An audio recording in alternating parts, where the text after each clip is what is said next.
बहुत जबरदस्त है, घोड़े दौड़ रहे तेरे जैसे। घर पे हो इसलिए।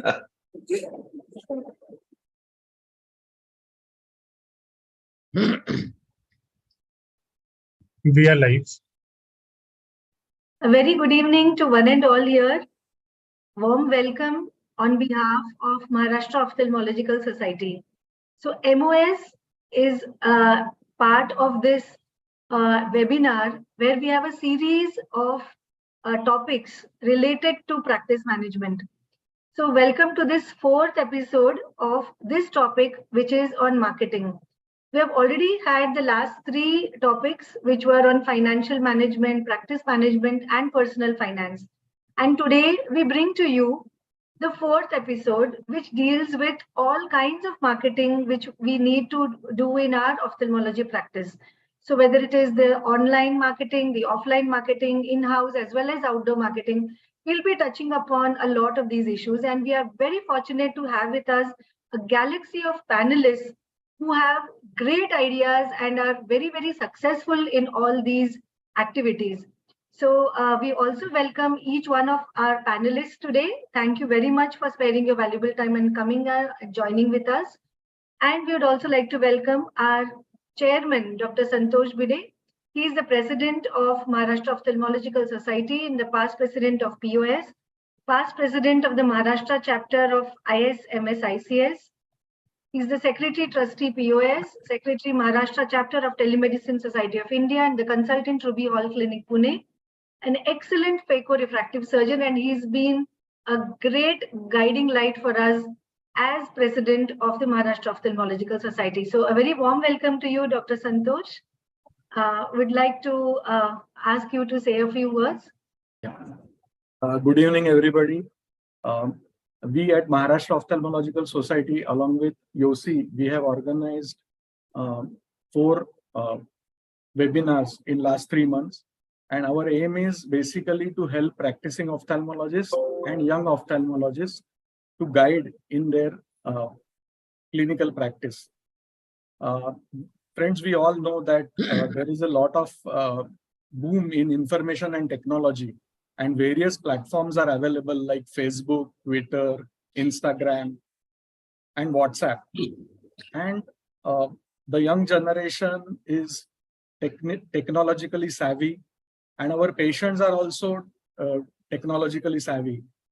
So to reach maximum number of patients, number one, whether we should have our presence in this electronic world, and if yes, whether it is ethical, whether it is medico-legally correct, and how to utilize this particular platform in the best possible manner. To enlighten on this important topic, we are fortunate to have a galaxy of speakers from all across India, right from Delhi to Chennai. And I'm sure that at the end of the webinar, we will definitely be enriched with the knowledge in this marketing in ophthalmology. So I think without wasting time, I request Dr. Anaga to introduce our speakers, and Dr. Aarti and Anaga to start the proceedings. Yeah, thank you, Dr. Santosh. We'd also like to welcome our other chairman, Dr. Sonal Kalia ma'am. She is the president of YOSI and assistant professor at the upgraded Department of Ophthalmology, Savai Mansingh Medical College, Jaipur, a brilliant anterior segment surgeon, executive member of JOS, and also of the Rajasthan Ophthalmological Society. Unfortunately, she cannot join us today, but warm regards to you, ma'am. And moderating with me is a brilliant young dynamic surgeon, Dr. Aarti Heda. She has always been at the helm of taking MOS activities very seriously and taking it to greater heights. So I'd like to now hand over it to her to introduce all our panelists. Thank you so much, ma'am. So Dr. Anand Deshpande sir doesn't need any introduction. He's director and eye surgeon at Guru Prasad Netra Rugnalaya at Aurangabad. He's director at Indian Medico Legal Consulting Services Private Limited. He is chairman legal committee of AIOS, Maharashtra Ophthalmological Society, and Karnataka Ophthalmological Society. He is faculty of law and visiting professor of Symbiosis Law College, Pune. He has written various books like Legal Aspects in Ophthalmology, to name a few. And to add, he has been a guiding force for young ophthalmologists as well. So we run a webinar series on medico-legal aspects in ophthalmology under his guidance. Thank you so much for joining, sir. Next, we have with us Dr. Kamal Kapoor, sir. He is one of the two founders of directors of Sharp Sight Group of Eye Hospitals. He specializes in phacoemulsification and LASIK surgery. He has been trained at one of the prestigious institute, GNEC, Guru Nanak Eye Center at Maulana Azad Medical College, New Delhi, and advanced training at India's most famous private hospital, Sir Gangaram Eye Hospital, New Delhi. He has a huge experience when it comes to marketing. Thank you so much, sir, for joining us. Thank you. Then we have with us Dr. Senthil. He has been part of our previous sessions as well. He is ophthalmologist and healthcare entrepreneur. He is founder of Ophthalm Practice Development Wellcare Health System Private Limited and Pranav Healthcare Service Private Limited. Thank you so much, Dr. Senthil, for joining us. Next, we have with us Dr. Ritika. She is director at Center for Sight. She earned her bachelor's degree in medicine from Lady Hardinge Medical College, her master's degree in ophthalmology from Maulana Azad Medical College, and her senior residency was from RP Center, Delhi. She has received the Intraocular and Refractive Surgery Society India Gold Medal, Dr. Krishna Sohan Trophy, and Lala Jeevan Memorial Prize for being the best candidate in ophthalmology at Delhi University in 2013. She is a member of IIRSI Executive Committee and is recognized as a faculty training resource for PG teaching programs across the countries. Thank you so much, Dr. Ritika, for joining us. Next, we have with us Dr. Akshay Nair. He is an ophthalmologist, author, clinician scientist based in Mumbai. He is currently the director of ophthalmic plastic surgery and ocular oncology services at the Mumbai units of Dr. Agarwal's Group of Eye Hospital. He has been honored with the Achievement Award by the American Academy of Ophthalmology and the Asia Pacific Academy of Ophthalmology in 2019.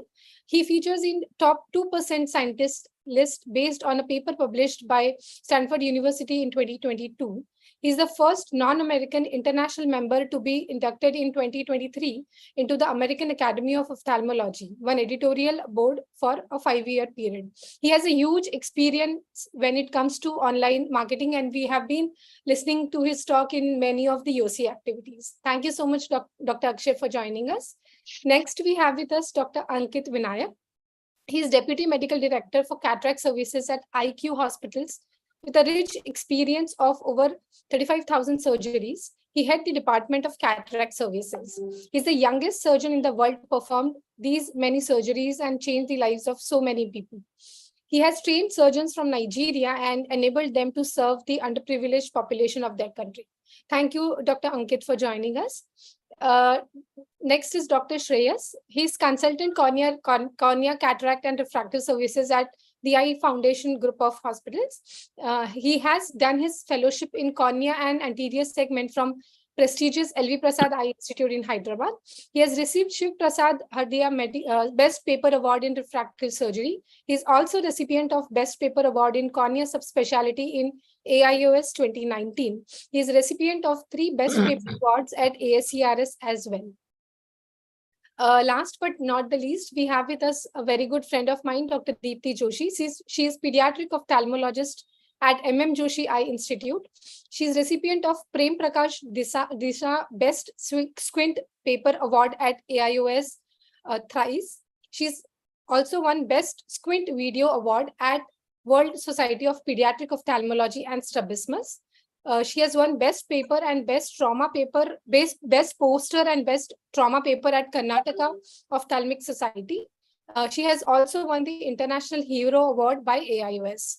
Beyond ophthalmology, she is enrolled in Limca Book of World Records for training maximum teachers at a stretch about safeguarding children against child sexual abuse. Thank you so much, Dr. Deepti, for joining us. Moderating this session with me will be Dr. Anagha ma'am, a very supporting force for all of us. She is medical director at Anil Eye Hospital in Mumbai. She is chairman of Gopal Krishna Charitable Trust. She is member ARC West Zone of AIOS. She's Honorary Secretary of Maharashtra Ophthalmological Society. She's Executive Member of IIRSI. She's also a member of PS Women's Empowerment and Networking Committee. Over to you, Anagha ma'am. Thank you so much, Dr. Aarti. And I think now we can straight dive into all the questions. So to all our viewers, let's start with the first question. And Dr. Anand Deshpande, he is our specialist in, please unmute yourself, sir.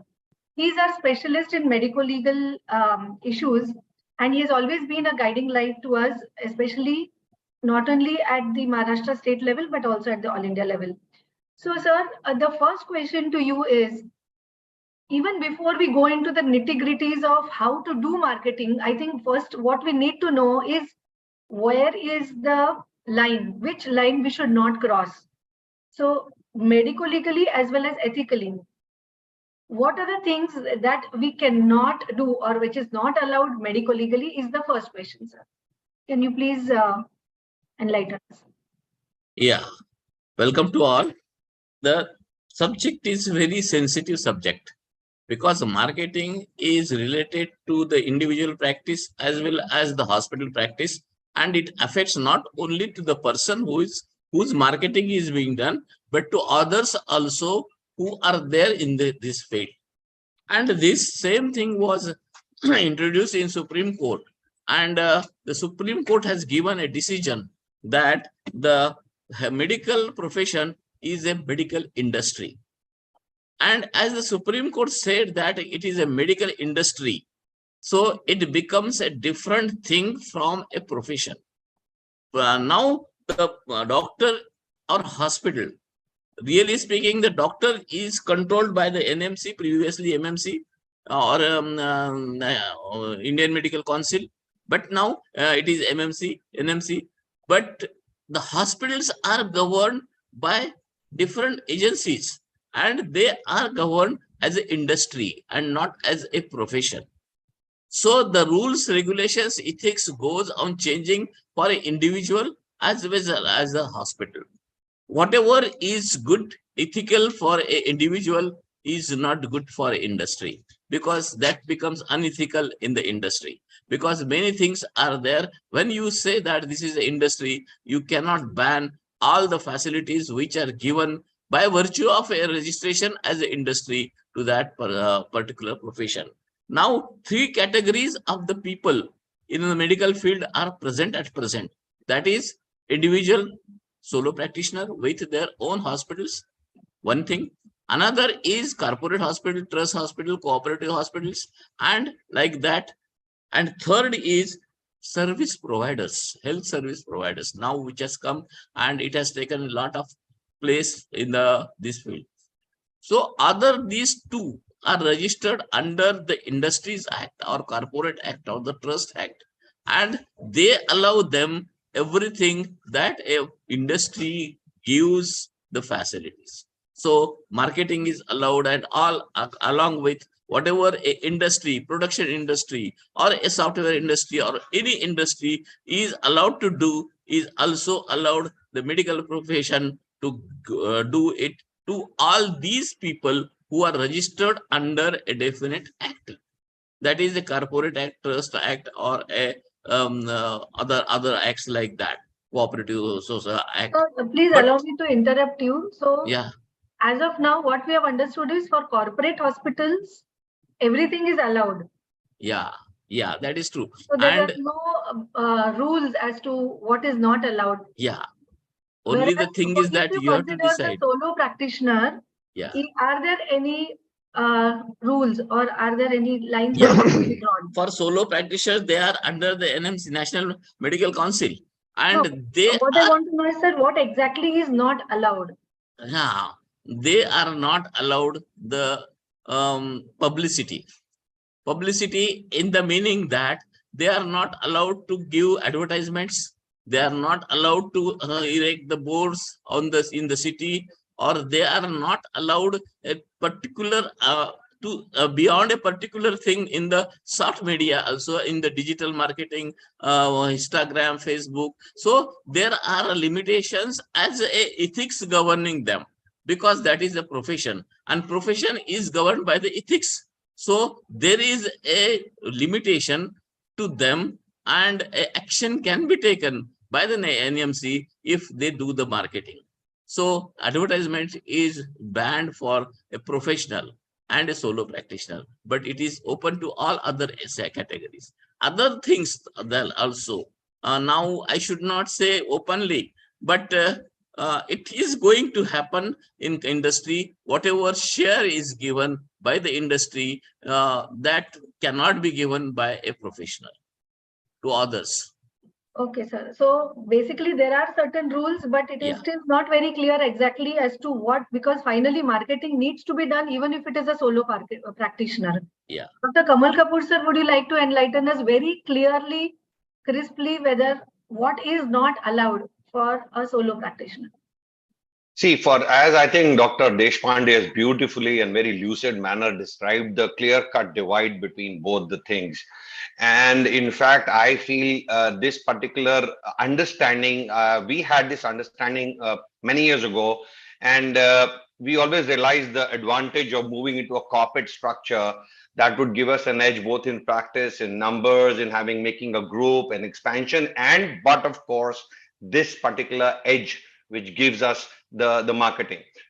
As what I understand of the law is, there are only few conditions where the solo practitioner can actually go out in the media. There are different kinds of media. They call the above the line BTL and OTL.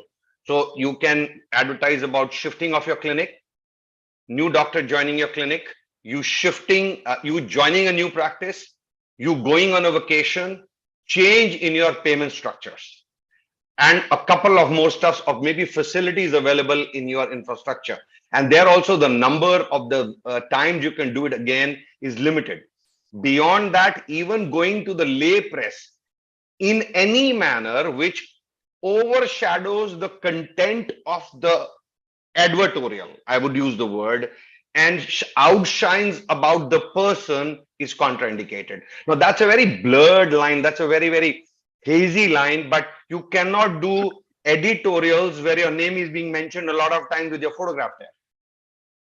But you can do a public awareness session with a lay press with maybe just a mention of your name and your institution.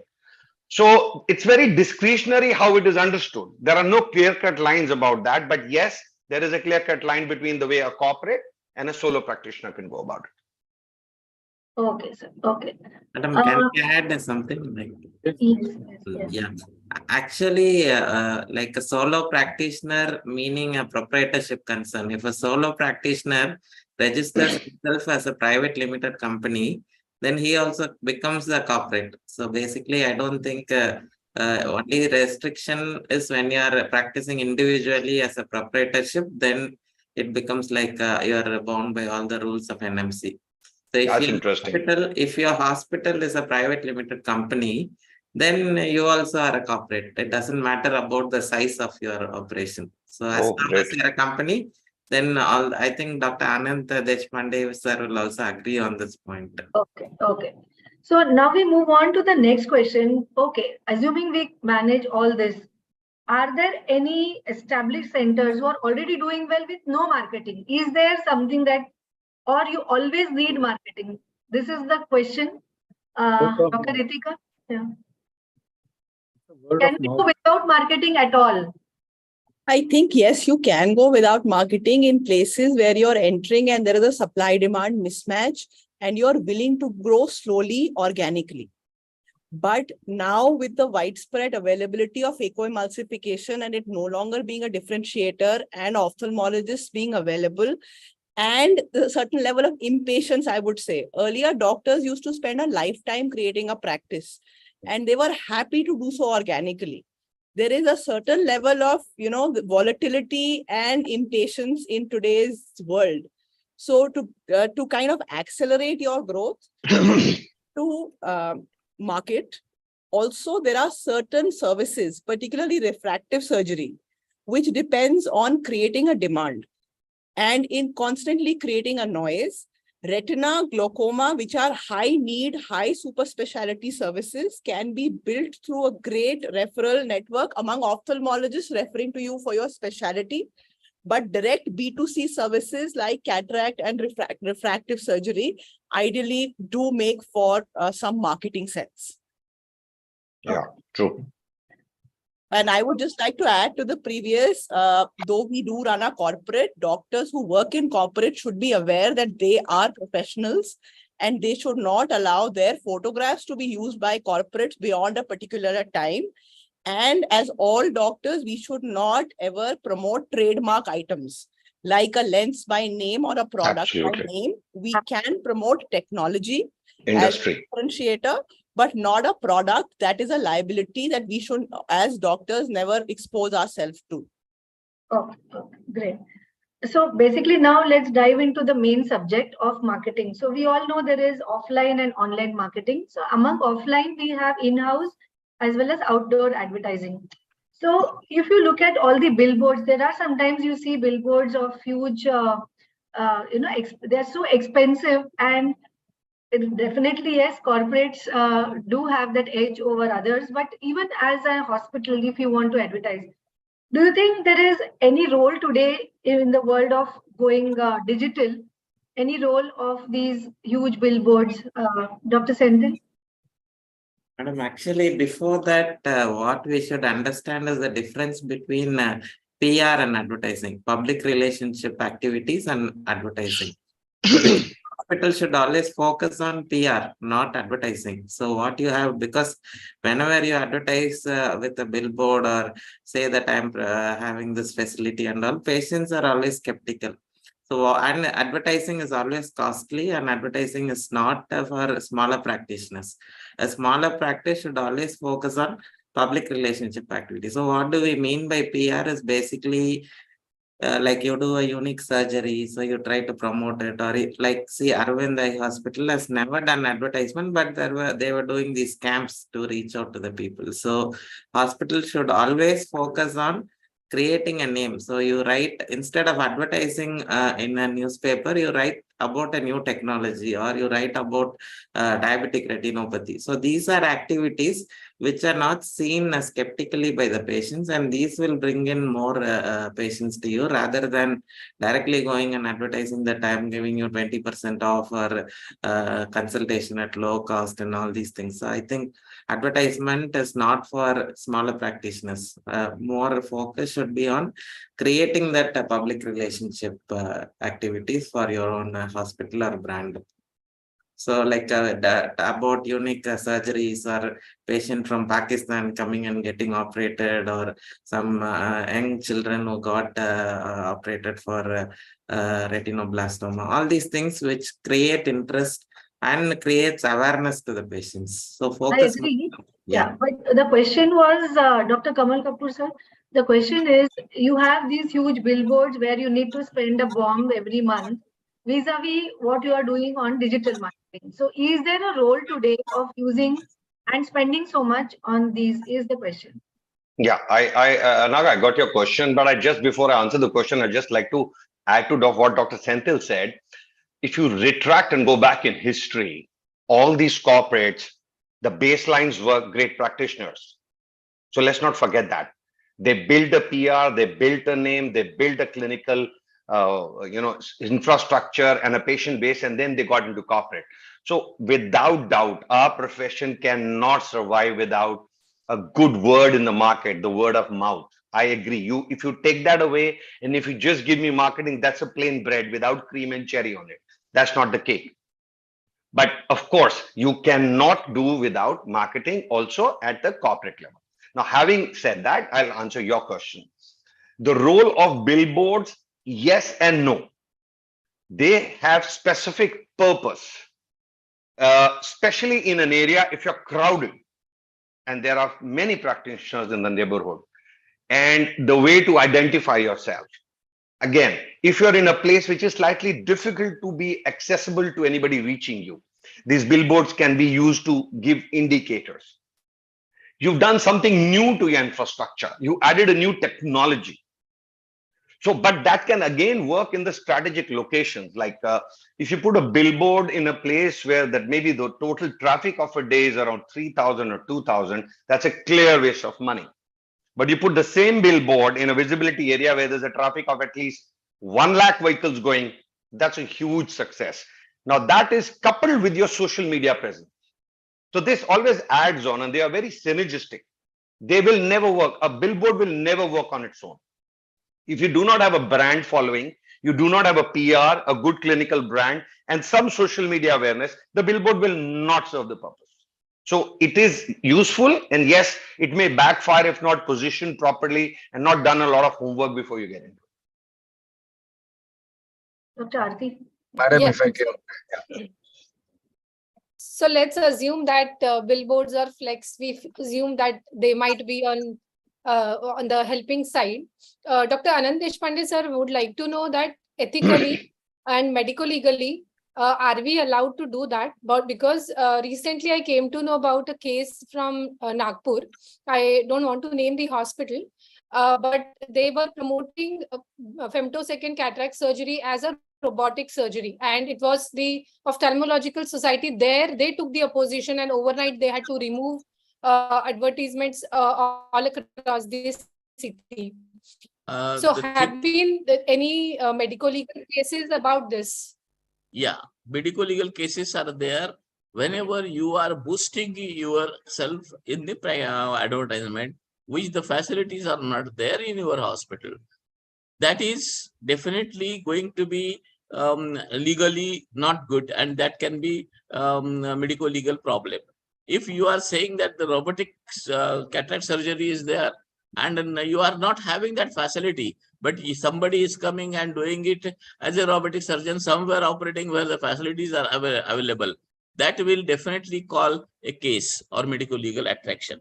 The thing is that in small cities, it is very easy to recognize a doctor or techniques of the doctors. But in big cities, patients are confused. They are not knowing anything. And in that circumstances, the teaching, that is a educational activity, can be done by the doctors in the form of YouTube's, some talks in the radio talks, or the TV talks, or some other things, subscriptions in the, that is writings in the paper, but giving the information of the technology which has come in the particular subject.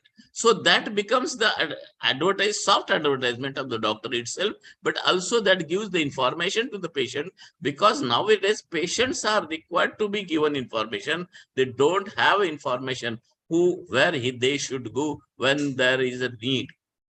And for that, the medico-legal, advertisement should be such that really the facts should be shown in the advertisement, that whatever is there, that should be projected, and whatever is not there, it should not be there projected. If done, that it calls for the medico-legal. Agree, sir. Now, assuming it is there, Dr. Akshay, do you need some permission of the local authorities to put up such boards? Many times they are removed by the authorities. So, do you need to take permission of that? Well, I think, see, if you, again, it depends on the scale. If you're putting up a board at a, say, a bus stop or a signal or a lamppost or a large billboard, these are well regulated by all. There are agencies. They cannot. You can't directly create a flex sign, have 5 people come up, put up a ladder, and do it. There are regulated agencies with permissions who you have to seek. There are government cleared agencies who will do it for you. But on the smaller scale, like say, for example, in front of a society building gate, where you want to put a no parking board along with an advertorial of your eye hospital. Those things are smaller scales, small scale activities that you can do. I don't know enough to talk about the legality of them, but in terms of whether you can do them without permission, yes, absolutely. As long as you have, these are private properties and you have permissions. Say other small, Dr. Senthil said, soft marketing things, giving out handouts or goodies with your labeling on it. These things are okay. Dr. Ankit would like to know how you can use in-house marketing most efficiently. In-house marketing, I think it's very, very relevant and very effective, and if done properly, can generate a lot of traction. So it could be in the form of testimonials running in your clinic, maybe on a TV screen. So we use a software, a centralized software, wherein we have testimonials running, and it could be in the form of activities, wherein you call your operated patients, and maybe you could call prospective patients, relevant patients, and have a small talk, and maybe a platform to share experiences. So these are small activities which can a lot of relevance and a lot of traction for any particular practice. So I feel that it's very, very important using your satisfied patients, in the activities of in-house marketing, be it in the form of videos or be it in the form of interactions. I think it's Vivek, please mute yourself. Dr. Vivek, request to please mute. Yeah. Can I talk on this particular? I want to add to that, because in-house, whenever you are talking, the patients talk and asking the patient what was that, what a surgery. Patient is talking to the public in a media or YouTube. That is not allowed ethically, also not legally also, because you cannot entertain the patient's talk in the case of advertisement for the doctor or hospital. Absolutely. Absolutely. So when a lot of times you're taking patient testimonials, the identity of the patient, I believe there is a rule which the identity of the patient has to be disclosed, because you're seeing the face. So a lot of time, that's why I remember in a textbook the eyes would be covered so that you don't get the identity of the patient. And cases are also lodged, and I am having that such cases with me. But what if the patient has given consent in writing? So about even then consent is given for your talk, but recording can be kept with the doctor, and that cannot be published in the media. No, if the consent is given that this recording will be used to express his that is against the ethics and law. That is against the ethics and law. Patient will not do anything to you. He will not lodge for it. The consent is for lodging the medical legal complaint in the court that such and such thing doctor has done. He will not do, but it is against the ethics and the law of medical field. Cannot post it even on your website. Yes. Yeah, websites also. That is true. Only the thing is that the Google has a facility of giving the opinions by the others, and that is allowed in a way, this way or that way, and you can put your opinions on the Google. Suppose a particular hospital or a doctor's name is there, and you put down your experience. That is allowed. That is Google reviews. But I'd like to butt in here, especially from a point of view of being an oculoplastic surgeon. I mean, I cannot post a before and after photo covering the eyes, because then there is nothing else is left. So what we do sometimes is we can cover the face, lower half. Exactly. So essentially by making sure that the patient in no form can be identifiable, you crop out only the eyes if you're showing a before and after of a squint or an oculoplastic surgery like a ptosis or a blepharoplasty. In that cases, even in that case, you need a signed consent form that gives you the permission to use them for whatever, whether it's on your website. So basically in our consent form, it mentions all forms of online and print publication, including website. And also we add an extra line that by consenting to use on the website or in a YouTube video or a presentation, the presenter or the surgeon no longer has control over propagation, because someone else will come screenshot that and use it on their website. So we just have to be making sure that you tell the patient very clearly, and very often there are patients who says, no, I don't want my photo to be taken. You have to be respectful of that and leave it there. Yeah. Dr. Shreyas, in today's world of such competitive markets, you have patients talking about their LASIK surgery done and how they were happy and all that. Have you all ever used such patient testimonials, and do you think it is the right way to go? Because in LASIK, it's basically patient is otherwise a normal patient. So patients are really scared about their surgery. So somebody else speaking well about their surgery done gives others more confidence. Please unmute yourself. So just wanted to know your opinion, and even Dr. Ritika, about this, especially for LASIK patients or even cataract surgery patients. I think whether everyone is admitting it or not, I think everybody is taking testimonials, and testimonial is asking for a review. I mean, in my books at least, it's a Google review may be written down. A testimonial is a video, and obviously, of course, it's done with the patient's consent for all this.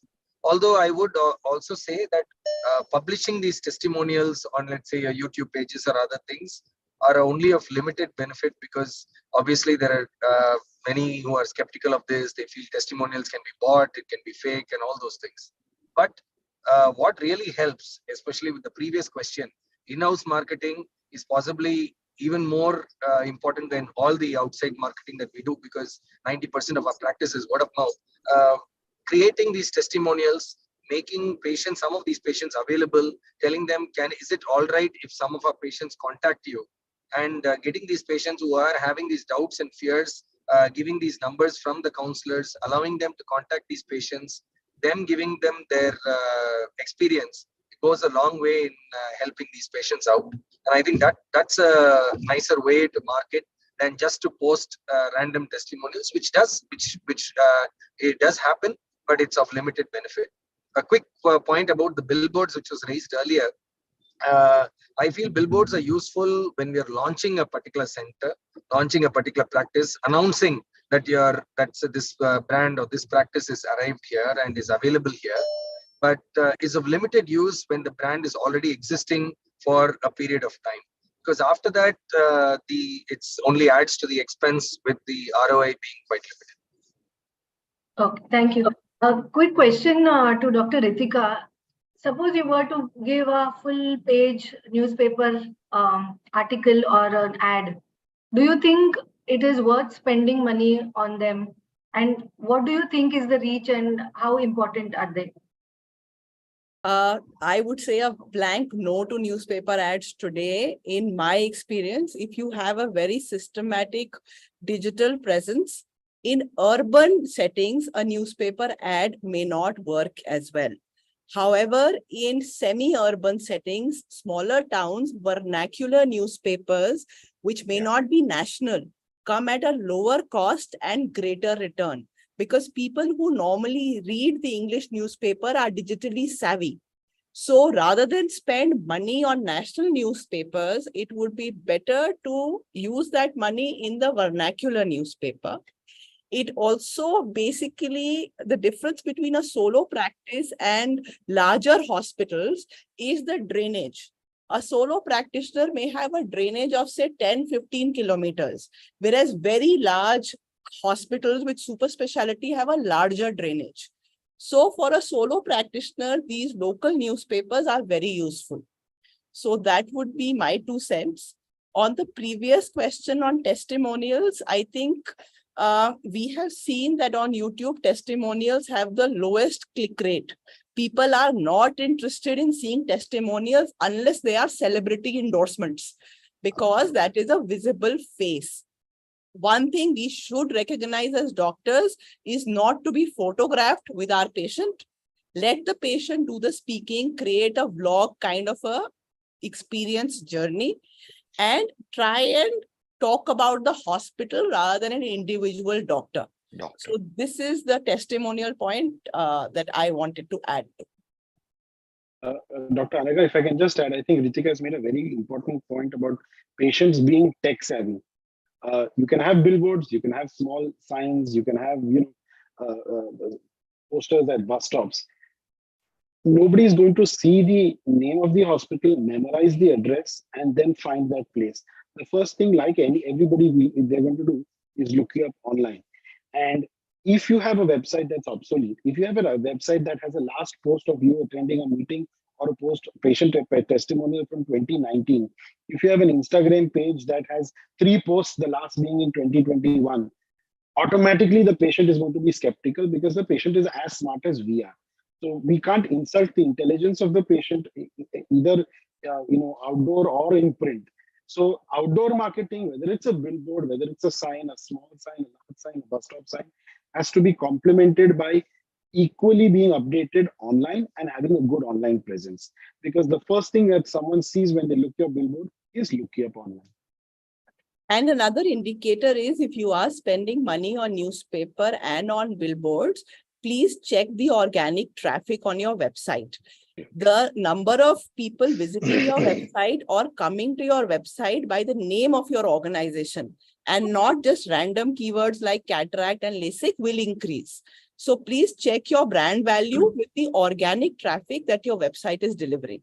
It is a surrogate indicator of the ATL and BTL that you're doing. Also, everything works very well in surround sound. If you are doing more than one thing at a time, it augments your top of mind recall. So, for example, if your radio ad is going on and somebody sees your billboard, the recall value automatically gets high. And then he comes across a patient who's talking about you. Then those 3 tick boxes has made you top of mind. So yes, it may be an investment, but you may choose to understand that everything synergizes to create the top of mind recall. And spending too little in marketing is actually more wasteful sometimes than, trying to. So I would recommend don't market just because you feel you're missing out on something. Market with a strategy and with a long-term vision of what you want to say, who you are. I think Dr. Kamal sir wants to comment something. Yeah. I think every time I'm about to say something, Ritika just steals the words from my mouth. I think there's a telepathy going on. But I just add to one thing. Newspaper ads, front page or half page work. Yes, they work. She's right, in small towns, but they work fantastically if you are launching the center because it creates a bang in a small town. Just imagine a vernacular media opening the page and nobody knows what XYZ eye hospital is. But the front page says it's going to be inaugurated tomorrow by the chief minister or a local celebrity or a film star. That is a bang. But that, unfortunately, again, this meeting is with a young ophthalmologist. So somehow I feel the discussion is actually moving towards the corporates by default. So it has a place. Newspaper has a place. Again, in small towns. In big towns, you can throw as much money as you want on the newspapers. You would rather burn the money. It doesn't work. Small towns, vernacular media, even small practitioners. If I give you a small example, the amount of space the amount of money I would give for a half-page ad in my Ranchi or a Jhansi or an XYZ Asansol center, I wouldn't even get a 6-centimeter ad in Delhi. But the amount of noise I can create when I'm launching, but these are specific target intentions. You're launching the thing, you're coming new, you're coming with more branches in the city. Yes, it works at that point, but synergistically, radio, TV, XYZ, then it creates a far-reaching multiplier effect. So since we have touched the point of can we have Dr. Deepti's opinion also? Because Next question is Dr. Deepti. Yeah. So we have already touched the point of radio advertisement. So Dr. Deepti, your take on, are they really useful in today's era of digital marketing? About radio advertisement? Yes, radio advertisement. I think radio advertisement plays role in 2 places. One is in a metro city like Bangalore. Definitely, when my parents are traveling from one place to another, when they're stuck in that huge traffic jam, practically speaking, their radios are always on. Somewhere Spotify's are taking over these radio to some extent. But yes, my mom does listen to a lot of radio. The elderly age group, for them, the radio is constantly on in the metro area. The second place, again, I would like to say is my patients who come from rural areas. Most of them don't access newspapers. For them, the All India Radio still takes over a bunch of things. They do listen to that when they sit in the group. So both in these areas, the both rural as well as extreme metro, to some extent, the radio activities are still working. Two-tier cities, somewhere it has been taken over by the rest of the marketing strategies. And similarly for the TV marketing, like Dr. Senthil, but nowadays, even in Maharashtra, you have serials like Hello Sakhi or, Hello Doctor. So you have these 30 minutes interview of the doctor being taken where he describes the technology, or we have used it for social awareness for diabetic retinopathy or glaucoma. But if you want to look at an eye center, advertising an eye center or promoting an eye center, how useful are they? Yeah, actually, as Dr. Kamal said, I would like to shift this discussion to the smaller practitioner, because we have been discussing more on billboards and newspaper Absolutely. advertisements. So what we have to think about is somebody who's just starting up, who doesn't have a huge revenue, maybe just taken a loan to start a practice. I think along with the investment of this, I will come to that point of this TV interviews towards the in 1 or 2 minutes. So basically, an individual smaller practitioner, young guy who has just started out, I think he should focus more on first thing is spending some good amount of money on setting up a website, because most of the time smaller practitioners, they don't have a website, and we always undervalue the website. We don't want to spend more than 10,000. People think website is very cheap. So maybe spend a decent amount of money to have a very good digital interactive website, because many a times now, like the new generation, like patients like my son, they don't want to communicate by phone to anybody. So if they want to fix up an appointment, they want to have an online appointment booking.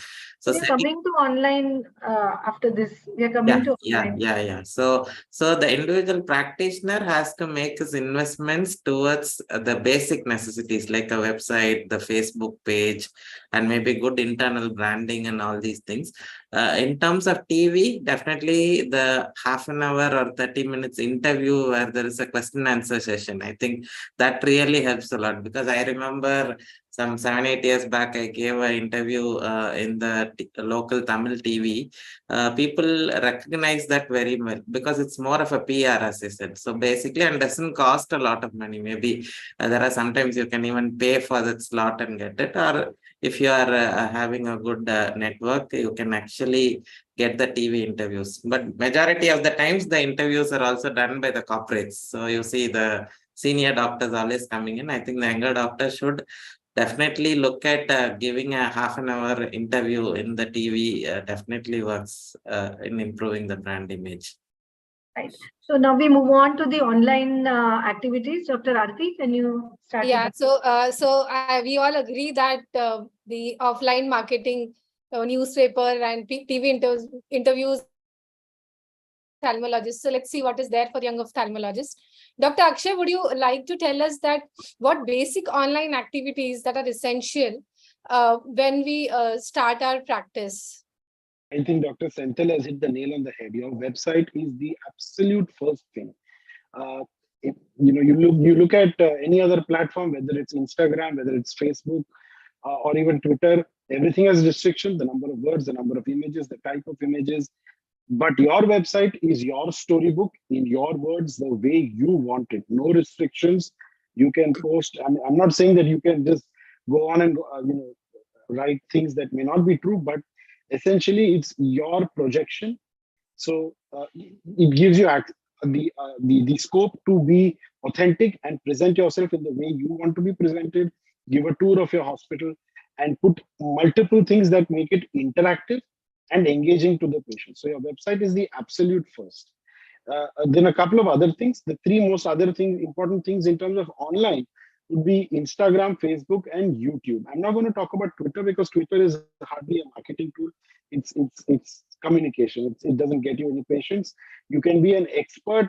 Once you're an expert, then you can air your views on Twitter, where then they'll be sought out for. But otherwise, Facebook, Instagram, and YouTube. Now, if you look at Facebook in general, the average age of average age of a Facebook user is 39. The average age of the Instagram user is 23. So if you're going to promote about, you need to know your market. If you're going to post about refractive and things like that to a person who's going to, the market where the average age of the user is nearing presbyopia, that's not going to give you enough ROI on your on your activity. Compare that to Instagram, where you can post and targeted post. You can everywhere, whenever you post something, you can either be a post which is a standalone post, or a promoted or a projected post where you pay for it. When you pay for these, again, you have the option of choosing your demographic, the region, the diameter of, Age group. the range of distance from your location where you want the spread, the age group, the gender, etc.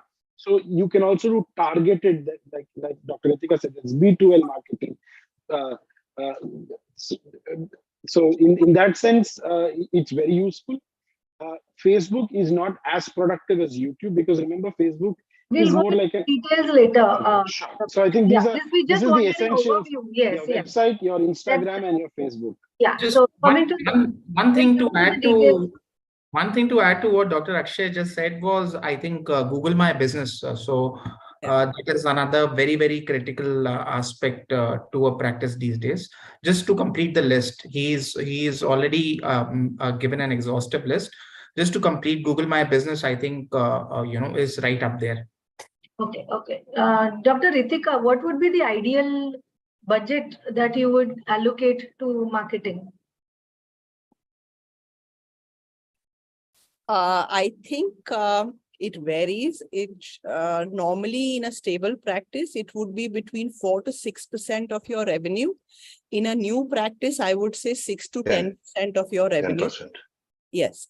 So it depends, because a new practice, actually stable practice revenue grows, so the percentage can be less, and your customer acquisition is also working through word of mouth. In a new practice, you should have a particular launch budget, which is not a percentage, I feel, because there are many opportunities that you have in terms of projecting your doctor or doing an inauguration. So other than the launch budget, which can be depending on your financial strength and the scope with which you have launched the hospital, you should keep about a 10% budget for the first few years, at least. Anand sir has raised his hand. Yeah, the other thing is that I again would like to get the game back to the ball. We are again missing the woods for the trees. This is online marketing. We're just focusing on online marketing. There are beautiful methods of marketing yourself for a new practitioner. That's how I started. That's how I start in small towns before I get my main army running in. So I would just like to go through that. The panelists here may agree with me, may not agree with me. But for every young ophthalmologist listening to me, believe me, it works. It works till a level, but by that time you've generated enough traction to capitalize and then take the next leap from. First is meetings with the RWAs. You're a new practitioner, go and meet with the RWAs. Meet the RWA presidents and secretaries. Make an effort, get up early in the morning, meet the Morning Walkers Club. Use the help of any operated patient to introduce you to the Morning Walkers Club. Go to the local schools, do school screening programs with your team. Your children are the best ambassadors you will ever have. Make sure that in case you can afford it, do some pamphlets. They don't cost much. 25 paisa pamphlet would not cost much. It just gives you a brand recall. Contacting your local gym people. That's where the young people go, and taking permission to put some pamphlets there. Going to the local beauty parlors, making sure that maybe if you can afford it, having little envelopes with your name printed, given to the chemist to put the medications in. These are low cost for a new practitioner. While, of course, I'm not saying don't work on your website, on your YouTube. These will be low cost, and for any beginner practitioner, this will get you traction. Believe me, you will remember what I said. This works, and this works. This can never fail. Yeah, I will like to add to this. Printing the pamphlets and distributing the pamphlets, keeping the names on the medical shops are not only unethical, but also legally not allowed to the solo practitioners and to the company also, because that is a different type of marketing which is called below the level of marketing. What is important nowadays, the new generation requires the time appointments. And for that, you should be available on the Google Map, so that once they put down the Google Map, your hospital should be located. That's a gimme. Secondly, you should be on the Google. So immediately you can have all information from the Google, or you can appoint the appointment system. There are so many agencies which give the appointment, because people require no loss of time in taking the appointment. These are better ways of the marketing than. So I think I'll clarify myself. I'll jut in here. I'll jut in and I'll snag the microphone again. When I say that these ads or pamphlets, they're not about the doctors. It's about you're doing a diabetic screening free of cost, available. You're doing a senior citizen screening program. No name of the doctor, the contact number of a reception, then probably a small name of the reception or the phone number. Now, you are promoting social activities. You're not promoting yourself or your brand name. The name of the center will come. It's not the name of the individual doctor. Yes, absolutely. You can say at this clinic, there's a free screening program for senior citizens, free of cost, between 10 to 1 o'clock on this Sunday, or every alternate Sunday, twice a month. Sir, you can also participate with an RWA, and absolutely, I said that you can do that. And you say that you do a health talk. It doesn't have to be. There are ways to kind of manage this. They have, every RWA has a WhatsApp group or a notice board. So you just do a health talk. It doesn't have to always mean that you're soliciting a patient. Absolutely. So now we are talking. We also need to work parallelly along the social media. These things really work. You know, a word from a senior citizen in the colony also carries a lot of weight. I agree with Dr. Deshpande. You cannot do without Google Maps. I understand. Even if I need to go to the local market, I want to use the Google Maps. That's a gimme. But these are support structures on which everything will be built up. Okay, so just for the benefit of the audience, and much like me, I had to Google. RW is Regional Welfare Association, and and we need to understand our viewers may not be as savvy as many of us. So just for clarity, it's Resident Welfare Association. Residents Welfare Association. It's a colony. It's a group of people who are taking care of the local colony problems, the street, the drainage, the electricity, and they're the one point source for all residents to go and have issues sorted out. They have their local WhatsApp groups. They have some local magazines, which is very accessible. The local clubs, these are very accessible to a solo practitioner. And because the solo practitioner can use his community engagement to build these relationships, he will outdo a corporate. Absolutely. So that's what I wanted to get the group back on. I'm glad we're back on the track. If you are doing the social services, that is camps, free checking, for free facilities, there you can do the little bit of advertisement and approach to the such groups, and they are definitely beneficial. Right. So now coming back to the online advertising or online marketing, Dr. Ankit, what do you think that an ophthalmologist can do it on his own, or at what point of time would you need to hire an ad agency? I think it can agency to do all that. So I think it can start small, I think, like everything. And as we all just discussed that, we are addressing the young ophthalmologists, the young practitioners. So it can just to correct Dr. Ankit here, we have viewers of all age group here. This webinar is actually Maharashtra Ophthalmological Society webinar along with YOSI. So let's not concentrate only on young ophthalmologists, but all practitioners as well. A lot of established people also would be watching this. And also most of them are like solo proprietor practitioners. Yes. If you take 190 viewers are proprietor practitioners and only 10 are corporates. So try to focus on those aspects as well. So that's what I think I'm on the track. I keep getting the thing back on the track. So that is very relevant, and I think it can start small. It can start in small steps and gradually gain traction. So for corporates, there are a lot of agencies who make the stuff, who do the recording, and there are professional agencies. But for an individual practitioner, it can start small. It can start with mobile cameras. And gradually it can scale up. I think the focus should be more on generating good reviews on Google My Business 4.7 and above for all the practitioners. So that is a benchmark. Also, you need to see how other practices are doing in your area, be it solo practices, be it corporate practices, and accordingly keep on scaling up from there. Link all the things together, generating the content, your Google My Business, so that all are interlinked along with each other. You can have a link for your YouTube and other pages on your Google My Business, from where your patients can actually be directed towards that aspect, and actually go and explore your practice a little bit more. Gradually, as the scale increases, then professional agencies can come in once the cost is justified. Cost has already been discussed earlier by Ritika Madam and Dr. Kamal. So once the cost justifies it, and then the professional agencies can come in. Once you make it more scalable, once you plan to open more centers or scale it up, that is when the professional agencies practically should come in.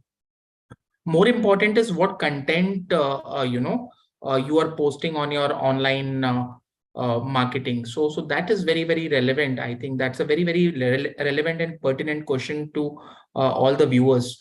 So in our practice, what we do is how the content is generated. It's dependent on our counseling forms. So Dr. Ankit will come on to the content of that. We just wanted to know about the ad agencies.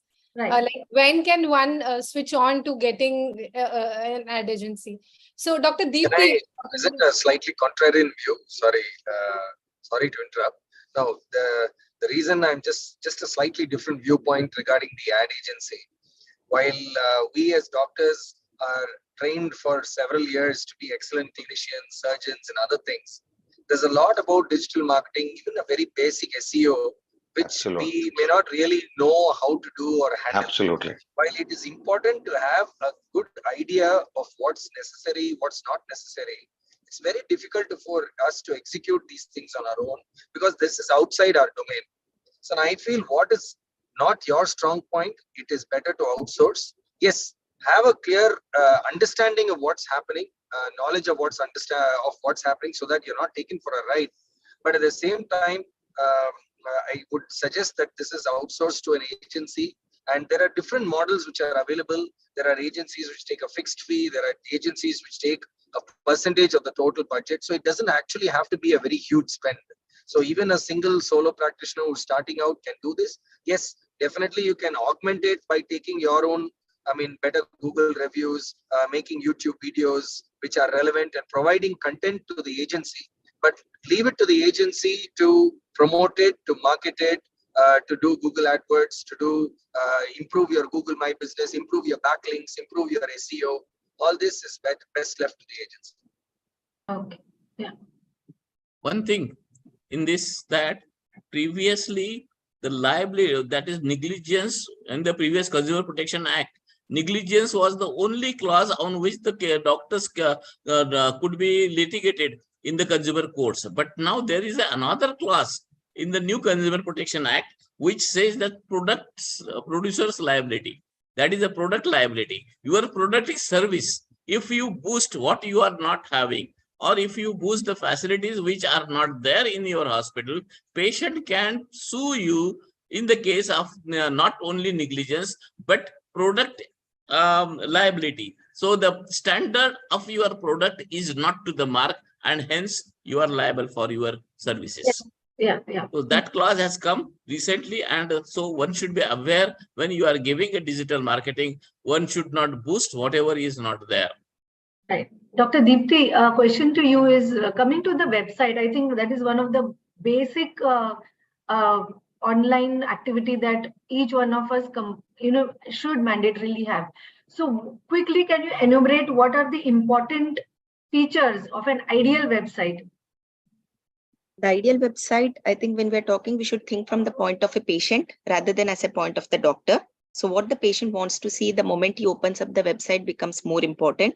What are the various facilities which we would be providing? The doctors who are corresponding to those facilities, what they're available. If you're having multiple branches, please make sure that all of them are available on a single website rather than making up a multiple website for each of the branch. Most of us now are actually accessing the websites on the mobile. So we need to keep the websites more and more of mobile friendly. And main thing is to load up. If many of those, we include so many multimedias that so many things don't pop up the moment you open it. Nobody has a patience nowadays to wait for things to open up. They will be jumping into the next website, which would be more easier to load up, easy to navigate, and book an appointment. I think that is very important on the website. People want to book an appointment now by reaching the website. Chat option should also be open to them, and a reviews option if it is available. Few of the patient any feedbacks if it is available, so that would help them to guide to select the doctor maybe, or the treatment aspect which they would be going into should be better. So keep it simple, keep it clean. The moment patient sees it, he should realize this is where I want to go. I think that would make our website the best website. Great, excellent, excellent.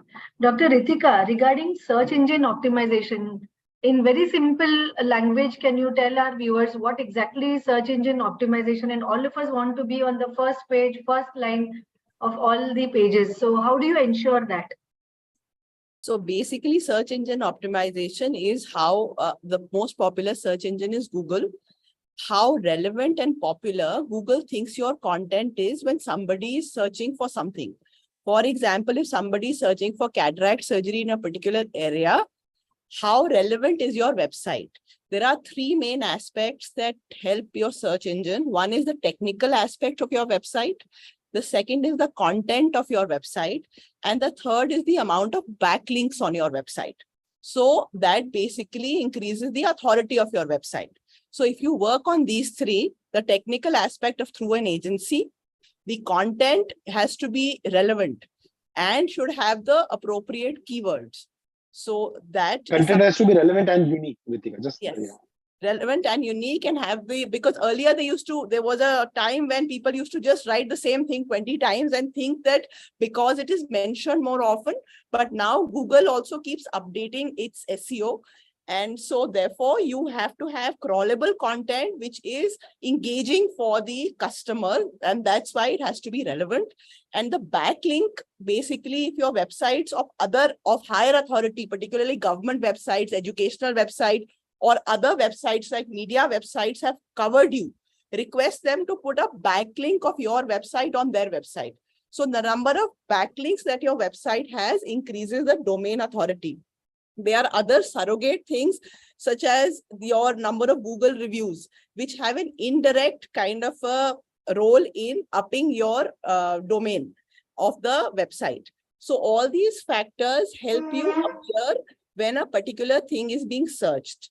An advantage to a solo practitioner would be to appear, for example, if you are searching for cataract surgery, maybe a corporate appears, but if you're searching for cataract surgery in Dadar, it is a hyper-local search where a solo practitioner has the advantage because he will have more content and more relevance for a smaller locality. So you are able to optimize basis your service as well as basis the locality also. Great. So Dr. Akshay has to leave for another meeting. So maybe we'll just ask him one question before. So Dr. Akshay, if you have to choose one social platform, which one would you like to choose and why? You are muted. So that's a little, it's an interesting question, but I'll go back to that point that I mentioned. You need to understand your market. And the first thing is generating your content. Let me talk about, say, Facebook first. Facebook allows you to do two things. One is have your personal profile. The other is to create a page. A page is a location where people will go to you to see your stories, your posts, etc., which is open to all. A personal page is your own page where you are, conversations, posts are seen by only your connections. So remember that, a lot of people make the mistake of putting marketing posts on their personal page, which a limit of only 5,000 people can see. And it is unlikely that your friends and colleagues, most of whom are in the same profession, are going to share that and that become, propagate that. So it's important to have a separate professional page on Facebook that people can access. And also, you need to update it. It has to be, content has to be, there has to be unfortunately, there is a pressure to generate content and post it regularly, but that is what it keeps up. That again, your Facebook page is people are unlikely to search for specific eye care related services on Facebook as much as they are on YouTube and Instagram. Now, Instagram, of course, if you have a public profile and you keep posts with the right keywords, like right tags, then the algorithm picks it up earlier and pushes up higher. Statistics say that to be an effective Instagrammer, you need to be posting 2 stories a day and 6 stories a day and at least 1 post every 2 days. And that is how your post will keep coming up higher in the demographic and people who search for similar content. YouTube is very unique because it allows you to be an expert. It allows you to become your expert and post things your way. And again, anything that you post on YouTube, if it is good, high quality, and regularly, you're posting it regularly, the algorithm will post your channel and posts from your channel higher and higher in the search. It allows you to be an expert. Like, say, for example, if you're focusing on cataract, if you're going to post a surgery of a simple cataract surgery, it's not going to get any traction. On the contrary, there are things that people will want to search for. Which IOL or which lens is the best lens? And there you can explain the whole concept of lens. Again, going with what Dr. Anand Deshpande said, don't take brand names, but talk about the technology. Those are the kind of posts that patients want to see.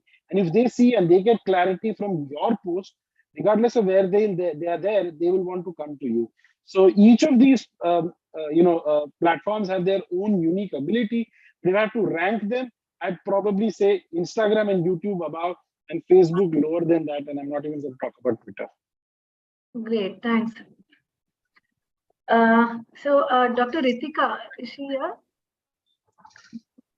Yes, ma'am. So he was speaking about YouTube. So how do you decide which topics, like he said, yes, cataract and LASIK are the top topics. But suppose you want to increase your viewership. There are people having millions, and you can have a cuisine and a chefs having 21K, whereas doctors may still have just very few. So how do you ensure that your viewership is high? I mean, do you give ads, and how much would you give ads to that? And how much more importance would you give to YouTube ads versus Google ads? YouTube ads and Google ads and content would be actually in slightly different buckets. Talking about YouTube's what to make content on, what normally works in healthcare is not a short 30-seconder if you want to establish yourself as an expert. You normally have longer videos, say about a 3 to 6 minute duration, which give the patient enough advice. So longish videos are what you have for expert kind of positioning.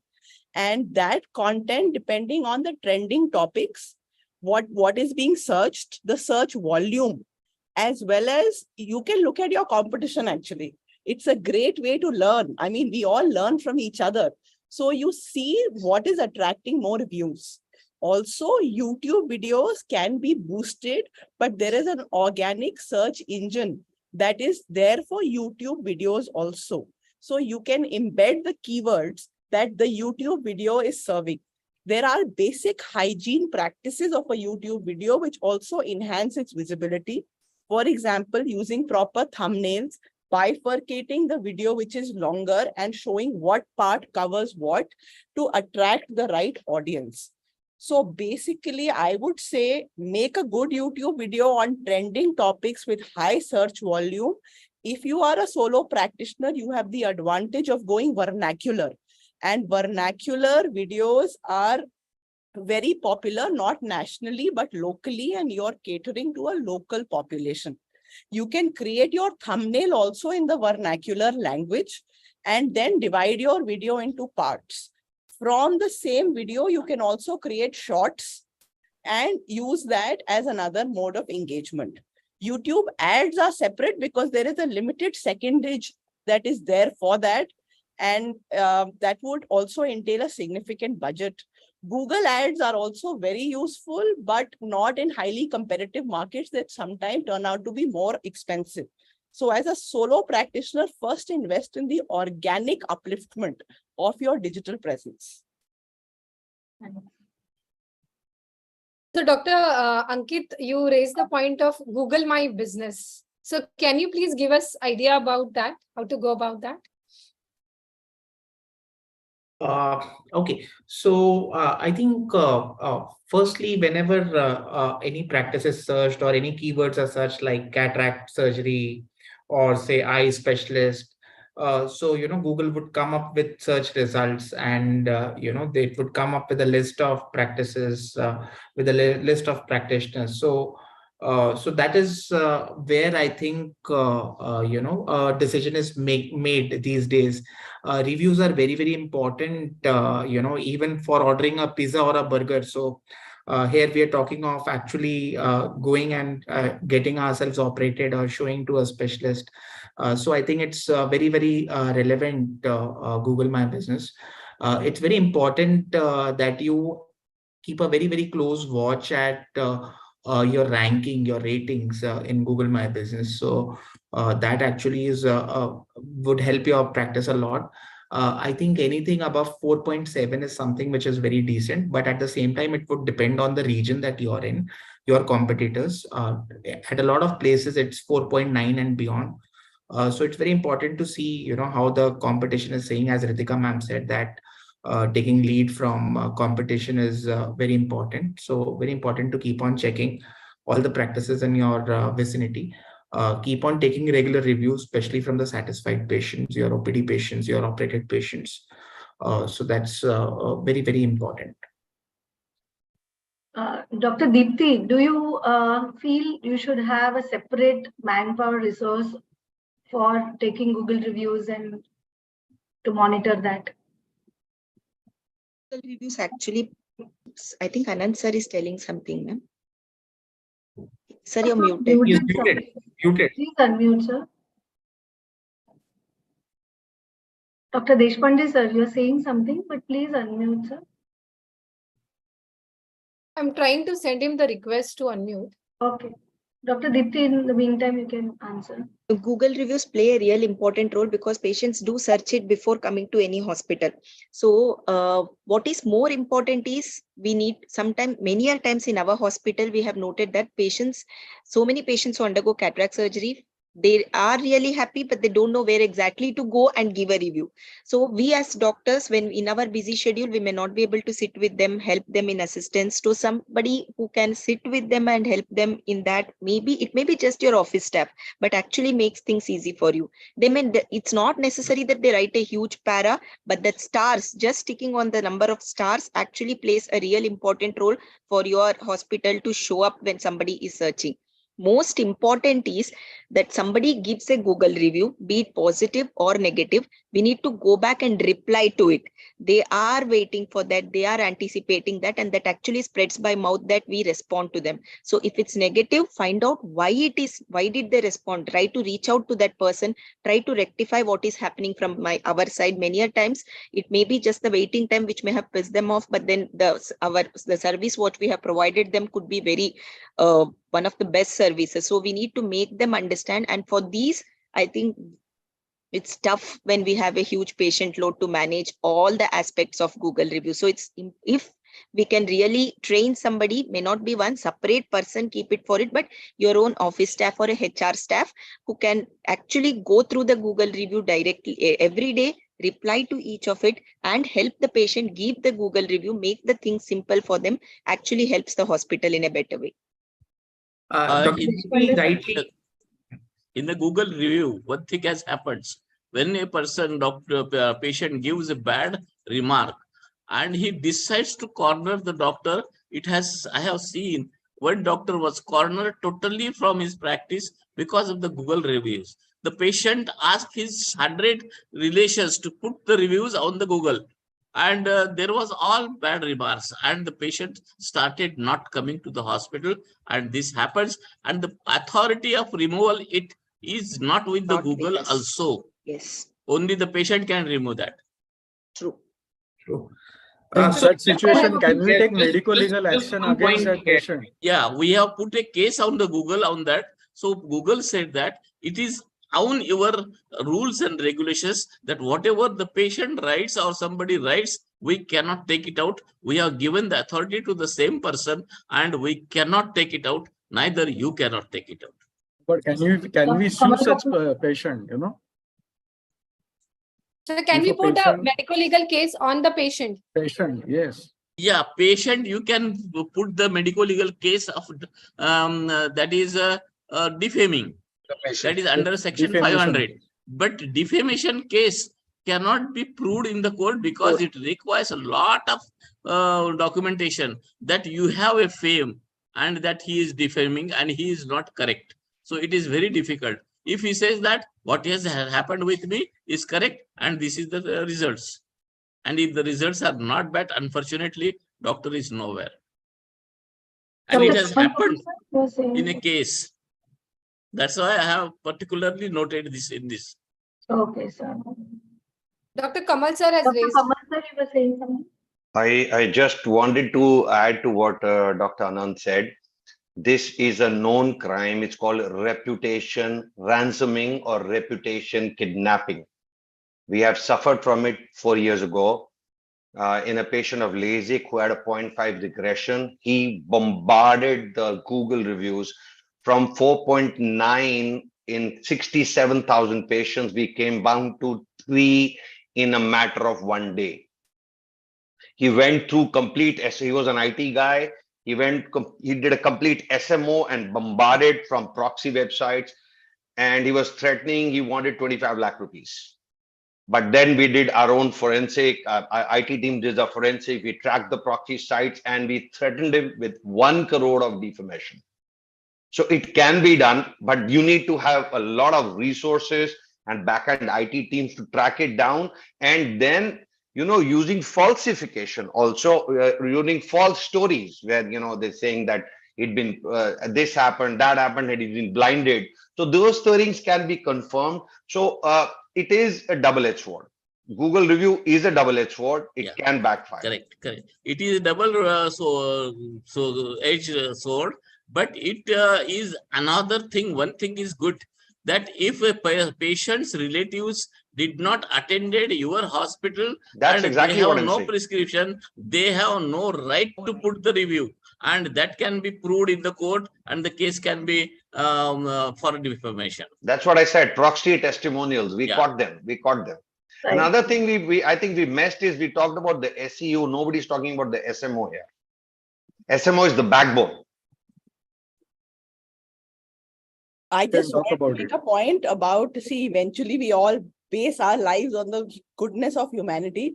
So there is just one thing that you should do. Sometimes people are just writing Google reviews because they don't know who to address a negative complaint to.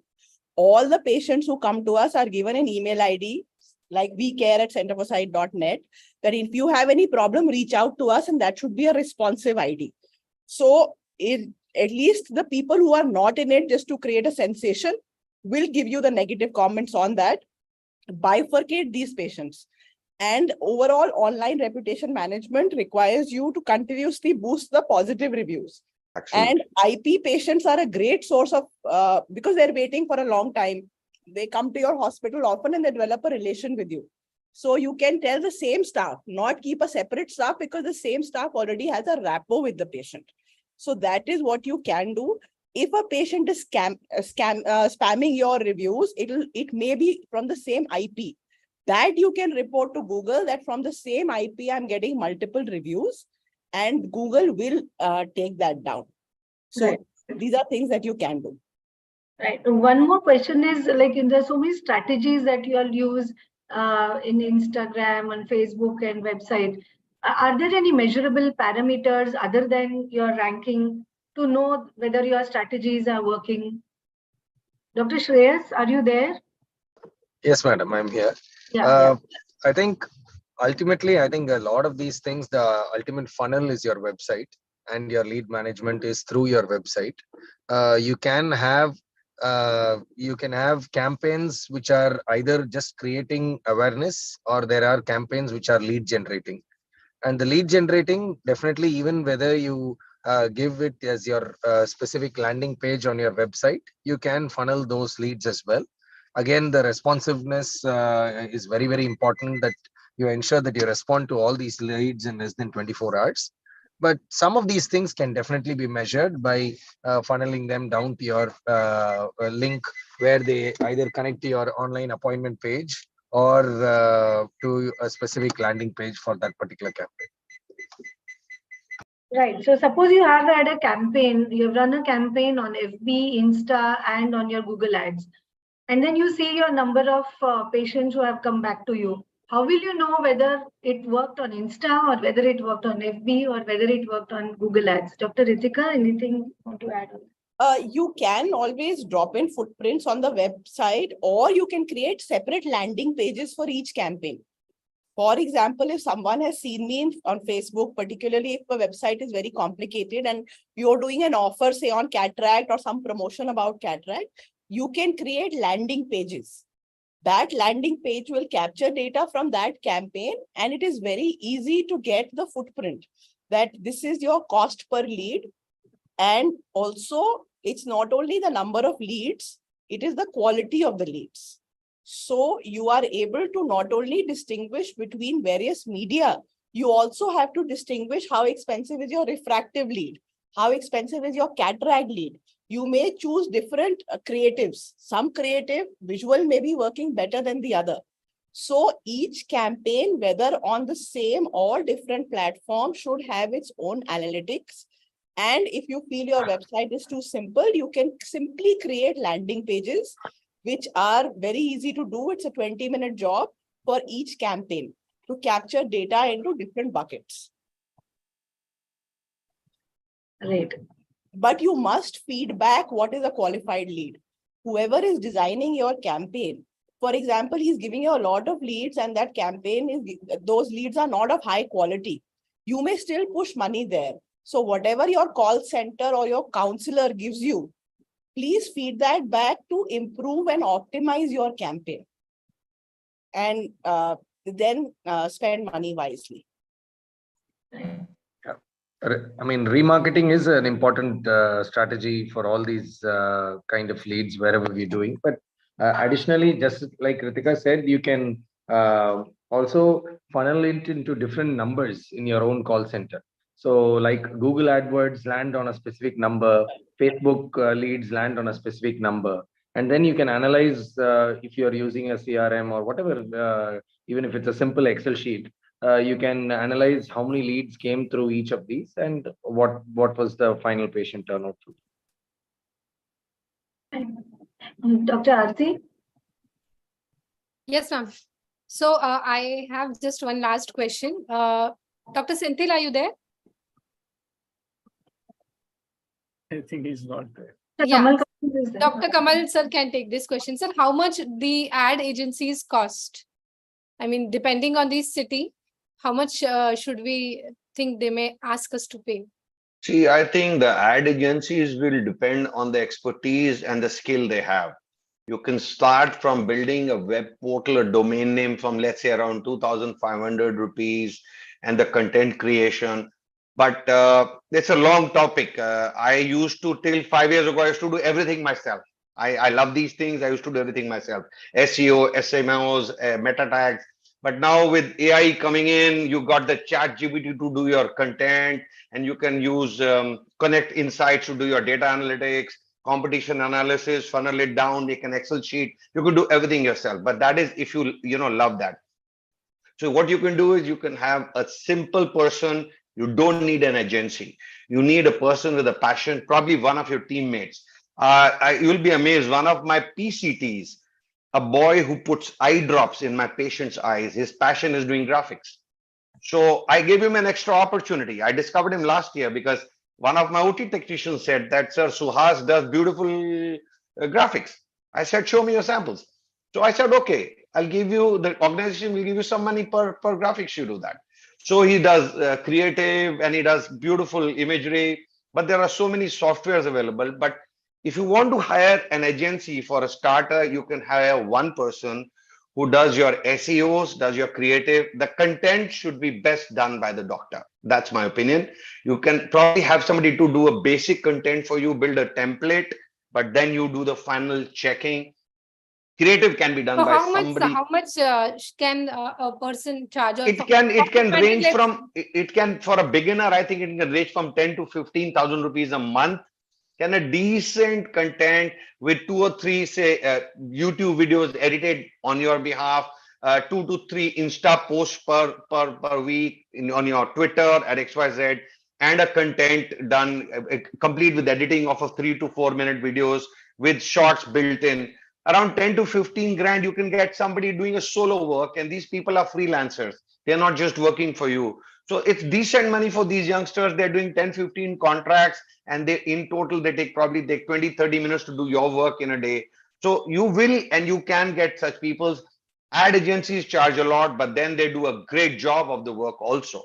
They do a fantastic job. So we have two kinds of works. We have professional ad agencies doing videos with using drones and all those fancy camera movements with dolly shot cameras.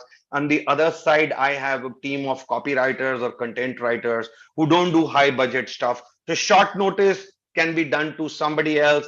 Big projects can be handed to the big ad agencies, because if you want the big ad agencies to do your small work, they'll still charge a lot. So you can segregate that. Anagha ma'am, over to you, I think. Yeah, I think we have covered a huge lot of topics today, and thank you everybody for all your wonderful contributions and inputs. I think all our viewers would have benefited tremendously by all your inputs. I'd like to thank each one of you for sparing your valuable time and being with us here today. And the ending words by Dr. Santosh Bide sir, would you like to say? I would like to thank all the experts for giving valuable opinions in this field. I think most of us are not aware of so many things. I think, as I said in the beginning itself, that the viewers, 90% of the viewers are solo or proprietary practitioners. And as Dr. Senthil was saying, that for the solo practitioners to compete against the corporates, it's not a equal field. But still, at the end of the day, we all are doctors. We all should treat our patients properly. And in fact, Dr. Kamal said was very important, that if you do good charity work with the word of mouth itself, your practice will definitely grow. And for the beginners, to have a good website was a good tip. And optimization of website, and there were a lot of good points which were discussed by each and every one of you. And I would like to thank you all for sparing time on busy Monday and giving your expert opinion on this important aspect of marketing in ophthalmology. In fact, 3 decades ago, there was no marketing. It was the word of mouth with which the patients used to come. But if you want to grow, and if you want to grow fast, then marketing is the way. But you have to be very careful. You have to be very ethical, and you have to take care of all the medical legal aspects of marketing. And just for the benefit, no shortcuts, please. For the young generation, don't go for any shortcuts, because success, if you want a durable success, there are no shortcuts. You have to do hard work, and you have to do a genuine work. With this, I would like to thank again everybody for contributing in this interesting webinar. Thanks again. Thank you. Thank you, Dr. Naga. Thank you, Dr. Vinayak. Thank you. Thank you, Dr. Thank you, Vijay. everybody. Thank you. Thank you. Bye-bye. Thank you, everyone. sir. Thank you. Thank you, Anaga Thank madam. you. Bye, Ritika. Bye. Bye, Shreyas. Bye-bye. Bye. Thank you. Bye.